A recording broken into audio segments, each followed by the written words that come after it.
Welcome to This Explainer. Today, we're diving into a deeply profound concept, the true meaning of vigilance and waiting. We're going to unpack this by looking at a completely incredible historical example, Saint Monica. Her life literally redefines what it means to hold on to steadfast faith and unceasing love. So, what does it mean to truly wait? I mean, think about how you define waiting in your own life right now. Do you just see it as this passive burden? Like, you're just sitting around watching the clock, maybe feeling a little helpless? Or could waiting actually be something entirely different, something far more powerful? Well, it turns out there is a massive difference between passive waiting and active readiness. See, passive waiting is usually marked by anxiety, despair, and just that awful feeling of being stuck. But active readiness, that's what's actually demanded in the Gospel of Matthew when Jesus urges us to stay awake. It's a persistent, active commitment. It's absolutely not about twiddling your thumbs. It's about choosing to love, choosing to serve, and trusting that God remains faithful through it all.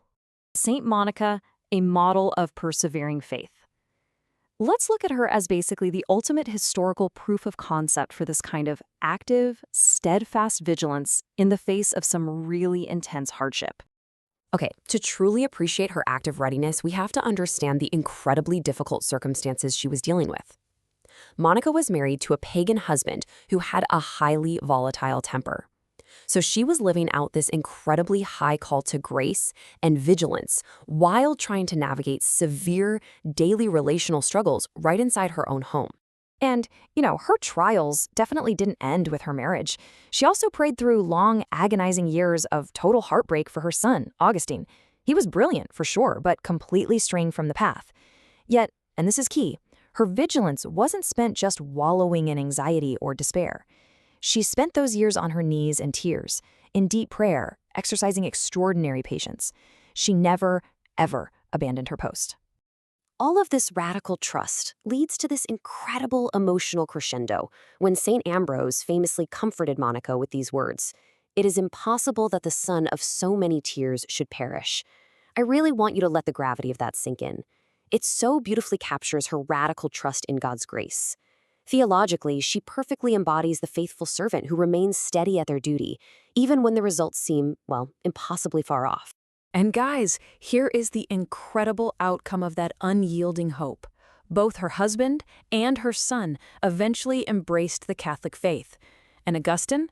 Actually, he went on to become one of the greatest saints and theologians in human history. Her story is proof that practicing active readiness truly pays off, even if it takes a lifetime. Lessons for modern families. Now, let's pivot from the ancient world right into our modern living rooms. Why exactly does Monica's ancient story matter to us right now? We all know our contemporary society is dealing with some heavy stuff. Fragile family ties, this culture of quick turnover, deep relational fatigue, and fractured homes. When difficulties pop up today, the temptation is just so incredibly strong to give up on our loved ones, to just walk away, or to view broken relationships as completely beyond repair. But against that modern backdrop, Saint Monica provides these real, actionable beacons of hope. She shows us that true spiritual transformation requires perseverance over perfection. It rarely happens overnight. She reminds us of the sheer power of intercessory love, showing that a praying family member is a direct conduit of grace. And most importantly, she teaches us to refuse to lose hope, proving that absolutely no heart is ever beyond God's reach.